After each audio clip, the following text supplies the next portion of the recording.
I grew up fairly poor by American standards.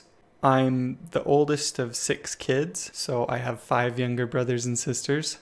My dad didn't get a college degree, and my mom, she did, but she worked at home, helping with the kids and the meals and doing a lot of this stuff like that. I specifically remember as a teenager when my dad got a new job and his hourly wages went from $14 an hour to $17 an hour. So I was already a teenager at this time. I already had 5 younger brothers and sisters. And even with that, even with growing up fairly tight on money, I was very fortunate because my dad was a very hard worker. So he always had work. He always had a job. So we were very lucky that way. And my mom was good at budgeting. And so between the two of them, they managed to pull it off. At first we lived in a little trailer on some land that my parents got from grandparents. I don't know exactly how that deal went about. I mean, we were very lucky there to be able to get land from my grandparents. So we lived in this little trailer, and they built kind of a little add-on to the trailer, this little cabin area, which was the living room, and there was an upstairs to the cabin, which was my parents' room. So me and my brothers and sisters, we lived in the other room. We had bunk beds because they were small rooms. I remember my dad decided to build a home so that we wouldn't live in this trailer anymore. And so he started working on this home. I helped work on it. I wasn't very old at the time. I was probably 7. We actually got logs and stuff from the mountain and built a log house out of this. My grandparents helped. A lot of people helped with this. My dad was basically able to, and housing was obviously cheaper back then too, but he was basically able to build a 4-bedroom house. Very nice house, I would say. Not huge, but a nice house, 4 bedrooms for a very small amount of money. Like, he put in enough work and stuff that it only ended up costing somewhere close to $30,000. I don't know the exact numbers, but so things like this made it possible, is what I'm trying to say, because we didn't make very much money. And I remember my parents, because of budgeting and stuff and some, I would say, generous help from other people and family members, my parents were able to pay off the house, and they lived their lives relatively debt-free. So we were able to make it because of that. I grew up in this situation where my parents didn't have a lot of money. I kind of decided, in my teens or early 20s that that's not how I wanted to live my life. I wanted, not that I wanted to be rich, but I didn't want to be super tight on money. When I got into college, I bought a book, and this is the book that I bought right here, the exact one. It's called The 7 Habits of Highly Effective People. I decided that this book was going to make me successful and rich. And so I got this book with the intent to read it so that I could learn how to be more successful and make a lot of money, pretty much, is why I got it. As I was reading it, I got to a chapter. It's the second habit. It's called Begin with the End in Mind. So the first chapter, or the first couple of paragraphs here, it has you do an exercise. And you guys are going to tease me because I'm going to get a little bit dark here again. What it has you do is it has you imagine your own funeral. Okay? You walk in and you see the casket there, and you go up and you look down in, and there's you. You're the one in the casket. And you get a program and you go sit down, and on the program there are 4 people who are going to speak at your funeral. One of them is a close family member. The next one is a close friend. Then you'll have somebody from work that you worked with a lot.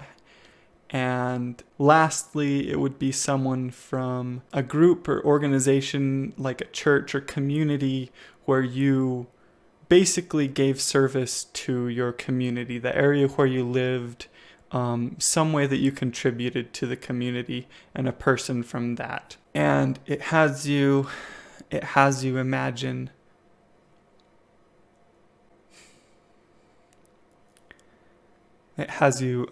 what those people are going to say about you. And the habit is begin with the end in mind, so you're picturing the end of your life and what have you done up to this point in regards to those people who you're close to. How have you treated them? What kind of a father were you, or a mother, or friend, colleague? How did you help your community? What are these people going to say about you? And as I was reading this, it was it's an exercise that because of how it makes you think about that situation, it's, at least for me personally, it's a very emotional experience. And that was the moment that I realized that money wasn't my definition of success. It's nice to have enough money to be able to not have to worry about stuff all the time, to be able to pay all the bills, keep food on the table, have a nice place to live. But that's not what success is. And I realized that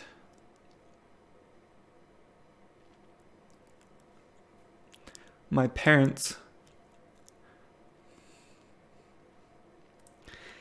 I don't know if I'm going to be able to get through this video. My parents were very successful people. So part of why I'm sharing this with you, even though it's kind of hard, is because when I see my funeral, on top of wanting to be a good father, a good worker, and a good friend, and a good husband, and hopefully a good member of society, I also want to have made a good game that touches people. It doesn't have to be in like a sentimental way. It could be even just a lot of people have fun playing it. It changes their life in a way where they just really enjoy it. It could be something like that. But I want to make a game like that. And that is my definition of success. And so I want you guys to do this exercise as well. Imagine your own funeral. And what is your definition of success? Look at what you're doing in your life and make sure that those things that you're doing are getting you closer to your idea of success. That's part of why I want to focus more as I establish myself, focus more on making games, because I do feel like my courses and stuff contribute to society and the community in a meaningful way. That is something that I love doing and I feel like is moving me towards my idea of success. But another one is the games and wanting to make games and share games with people.